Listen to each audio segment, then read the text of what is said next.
თქვენით რეჟისორები მამის ფაქტორის გამო ინტერესდებოდნენ? თუ ფილმებში გამჩნია სხვა? აი პირველად მამაჩემმა წამიყვანა. ეს არის სიძულული ფილმი, 9 წლის ვიყავი 10 წლის ცხენზე.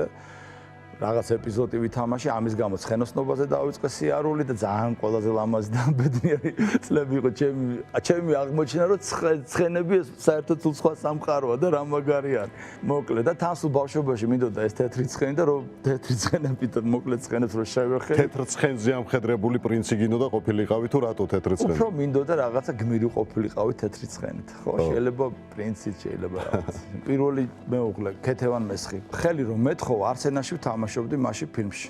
აი სწორედ იმ თეთრი ცხენით მივედი ჩოხა ახალუხში ჩაცმული სახლთან და ვთხოვე ხელი, წარმოიდგინე ქუჩაში მოდის ცხენი 84 წელი. ხო მაგარია. მე როცა დავიბადე იმ წელს საბჭოთა კავშირი, ეს არ გეუბნებით ეხლა რომ ყველას ორიგინალობა უნდა და რომ იგიჟებენ თავს. 84 წელი. მეორე ფილმი იყო ბეღურების გადაფრენა, ორივეჯერ მამაჩემის დამსახურებით იყო. მე მივდივარ იქ მაგნიტოფონს ვიპარავ, რაღაცებს ვაკეთებ და და ამ როლის გამო კომკავშირში არ მიგიღეს. კი, ამ როლის გამო კომკავშირში არ მემიღეს, რა მაგალითი უნდა მიცეთ თქვენო ახალგაზრდებსო. ამ როლის შემდეგ იყო მე მოვედი ფილმი, იქ უკვე ჩემი იმის გამო, იქ თავარი როლი იყო, ეს ეპიზოდური როლები იყო მამაჩემის გამო. სხვადასხვა ჯულიეტა 13 წლის იყო რომეოს ცოლი რომ გახდა. სამაგიეროდ რომეო შენგან გასხვავებით 17 წლისა იყო. ნინიკო, მოდი რა ნუახო. არა გწვენია.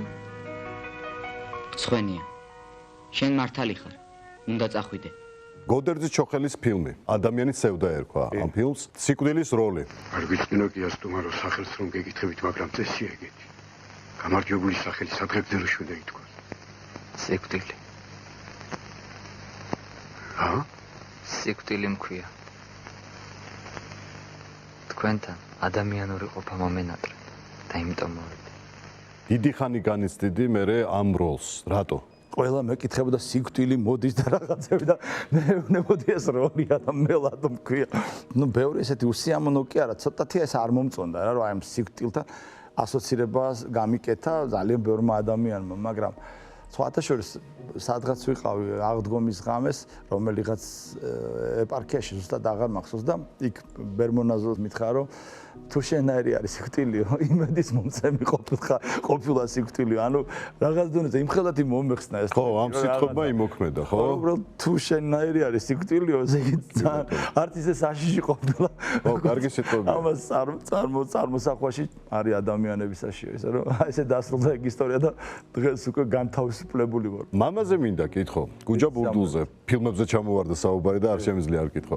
ზდასრულ ასაკიდან დაიწყო თქვენი მეგობრობა თუ ბავშვობიდან მეგობრული ურთიერთობა იყო? ბავშვობიდან იყო მცდელობა მეგობრობის.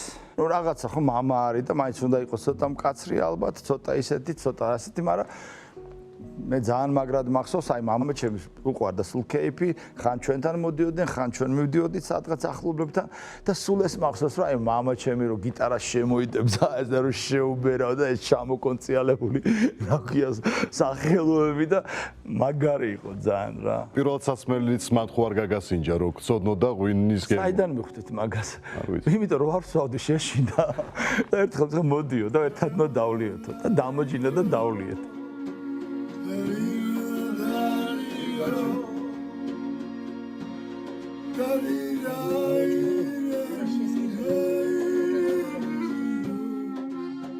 ალკოჰოლი რამდენი წელი იყო?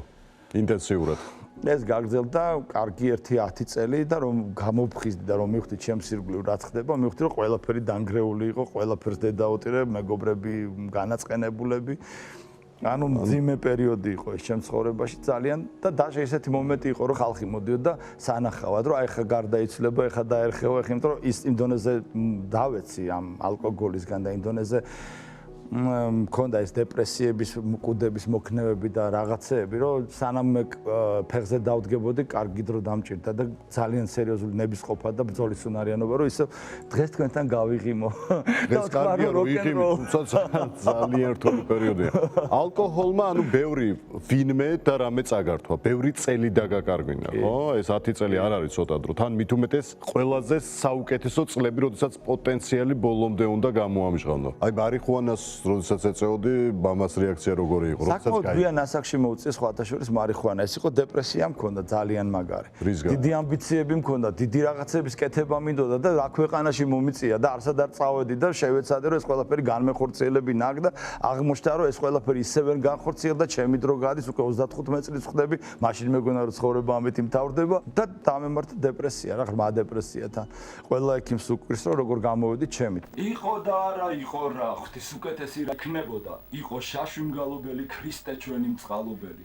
ერთ პატარა ქალაქში ცხოვრობდა ერთი პატარა ბიჭი, რომელსაც უნდა ესწავლა ფრენა. ვინ დაგეხმარა იმაში, რომ შემოებრუნებინე იმისკენ, რომ ყველაფერი ჯერ კიდევ წინ არის და კიდევ უნდა გააკეთო ბევრი რამ. სულ მეგონა რომ ამ ქვეყნიდან წავიდოდი და აქ დიდხანს არ ვიცხოვრობდი, მაგრამ აღმოჩნდა რომ მეუღლე მოვიყვანე, აღმოჩნდა რომ შვილი გამიშთა, აღმოჩნდა რომ ჯერ ბებია ჩემი ძალიან მიყვარდა, იმას ვერ დავტოვებდი. მერე ბებია ჩემი რო გარდაიცვალა, უკვე ჩემი შვილი 10 წლის იყო. რომელსაც ბრუნვა ჭირდებოდა. ყველა რაღაცა მიყურებს, მაგრამ ძალიან ერთგული ადამიანი ვარ სიღრმეში და ძალიან პრინციპული და ძალიან არ ვღალატობ ჩემ პრინციპებს. და ნუ რეცეპტი რო გავაკეთე ეს ჯგუფი და ეს დაუკარი ჩემი პროტესტი რო დავინახე რომ უკვე ნამდვილი ცხოვრება რა არის ამ ქვეყანაში რომ ეს ცივილიზაცია და აი რეალობა რომელიც აქ არის სიყალბე როგორი დაჭიდება შეჭიდება ჭირდება ამას და როგორი უროების რტყმა ეს მუსიკა ზუსტად ეს უროები იყო და რეცეპტი მაგიტომ დავარქვი რომ რეცეპტი საზოგადოებისთვის რომ აი თქვენ გჭირდებათ გამოფხიზლება თქვენ გჭირდებათ ხელის განძრება თქვენ გჭირდებათ აზრენოსვა